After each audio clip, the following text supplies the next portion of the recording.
So, you've got a Monstera. It's growing, it looks green and healthy, but it's just not doing that one thing you bought it for. The leaves aren't splitting, and you're probably starting to wonder, is my plant broken?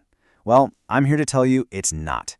We're about to break down exactly what your plant is trying to tell you and how you can give it exactly what it needs to finally make that change. All right, let's get into it. I mean, let's be real. You bought it for those incredible leaves, right? Those amazing, dramatic splits and holes. That's the whole point of a Monstera. You have this picture in your head of a lush, jungle-like plant taking over a corner of your room, but the one you have just isn't quite living up to the dream yet.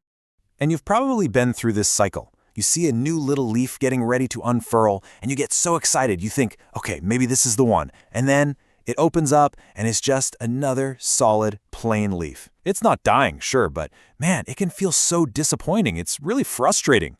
So what's actually going on here? If your plant is alive and even putting out new growth, why isn't it developing those mature leaves you're waiting for? It's not because you got a dud or your plant is just lazy. The answer is actually a lot simpler, and it all starts with a really important shift in how you think about it. Okay, this right here, this is the most important thing to get. Your plant is not broken. It's actually being super smart. It's making a completely rational, biological decision based on the home you've given it. Those solid leaves aren't a sign of failure. They're just a report card on its current living conditions. So here's the deal. Fenestration, that's the fancy word for those splits and holes, is a sign of a surplus. Think of it like a luxury. A plant only bothers to make these really complex, energy-expensive leaves when it has more than enough resources to just get by. A plain, solid leaf is way cheaper to produce, so if things are a little tight resource-wise, the plant is going to play it safe. Our job is to create that surplus. And that surplus starts with the single biggest factor: energy. And for a plant, energy comes from light. The reality is, most indoor Monsteras are, to put it simply, starving for light, even if your room feels plenty bright to you. And here's why that is. Your eyes are basically lying to you. Human vision is amazing. We're super adaptive. We can walk into a pretty dim room, our pupils open up, and after a minute, it feels perfectly bright. But a plant can't do that. It doesn't feel brightness, it just registers the actual physical number of photons hitting its leaves. And this chart just shows how dramatic the difference is. Look at that collapse in energy.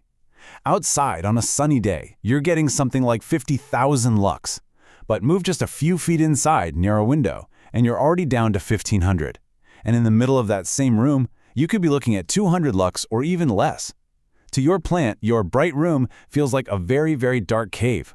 So to get a little technical for a second, the number we're really aiming for is a ppfd of about 200 to 400. That stands for photosynthetic photon flux density. It's basically the measurement of actually usable light. This is the sweet spot for a Monstera to really thrive and produce those split leaves. Most spots in the middle of a room are providing just enough to survive, but nowhere near enough to develop. Okay, so let's say you fixed the light problem. You moved your Monstera right up against your brightest window, maybe you even got a grow light. But you're still waiting. What gives? Well, it turns out your plant is waiting for a second, really important signal. And that missing signal isn't about energy, it's about structure. Your Monstera needs to know that it's safe to start maturing, and it gets that signal by having something to climb. See, you gotta remember what these plants are in the wild. They aren't little freestanding shrubs, they're climbing aroids. Their whole life strategy is to find a big tree, latch on, and climb their way up to the brighter light in the canopy. That physical act of climbing is what triggers the hormonal change to start producing mature fenestrated leaves. Without that support to climb, it just gotta stay stuck in its teenage years. So how do we give it that signal? With a moss pole. But you have to use it correctly. The pole isn't just decoration, it's a replacement for a tree trunk. You want to place it right behind the main stem and gently tie the plant to it. And here's the real key. You have to keep that pole a little bit moist. That moisture encourages those little aerial roots to dig in and really grab on. And that is the climbing signal we're looking for. All right, so we've got light for energy and a pole for structure. But all the amazing growth you see up top is supported by this invisible engine working away down below, the root system. And for most plants, this is the next big bottleneck. You know that standard all-purpose potting mix you can grab anywhere? Well, for a Monstera, it's just too dense. It gets compacted, holds on to way too much water, and it squeezes out all the oxygen. And people forget, roots need to breathe oxygen just as much as they need to drink water. A good, chunky aroid mix with stuff like bark and perlite stays nice and airy, It lets the roots breathe and expand like crazy, which builds the powerful foundation you need for big, healthy leaves. Okay, our system is now set up. We've got good light, we've got support, and we've got happy, breathing roots. Now, and only now, can we finally talk about fueling that system. This is where fertilizer comes in, and there's a reason we've left it for last. Here's the most important thing to remember about fertilizer. It supports growth. It doesn't create it. Giving fertilizer to a plant that doesn't have enough light is like putting premium gas in a car with a dead battery. It does absolutely nothing. You only want to feed it when the plant is already growing well. A balanced 3:1:2 ratio is great for leaves, and you should always dilute it to about half strength to be safe. And of course, give it a break in the winter when growth naturally slows way down. Okay, so you've done everything right. You've dialed in the light, you've given it a pull, you've sorted out the soil, and you're feeding it correctly. The big question is, how long is this going to take? Let's walk through a realistic timeline so you know what to expect. You gotta be patient here. For the first couple of weeks, honestly, not much is gonna happen on the outside. The plant is just adjusting. By the end of the first month, you might see a new leaf that's just a little bit bigger than the last one. But the real magic usually starts around month 2.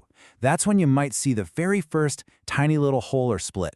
And by month 3 or 4, the change should be totally obvious. You'll be getting bigger leaves with much deeper, more confident splits. So, let's end where we began. Your Monstera isn't being stubborn. It was never broken. The whole time, it has just been giving you a perfectly accurate report on its environment.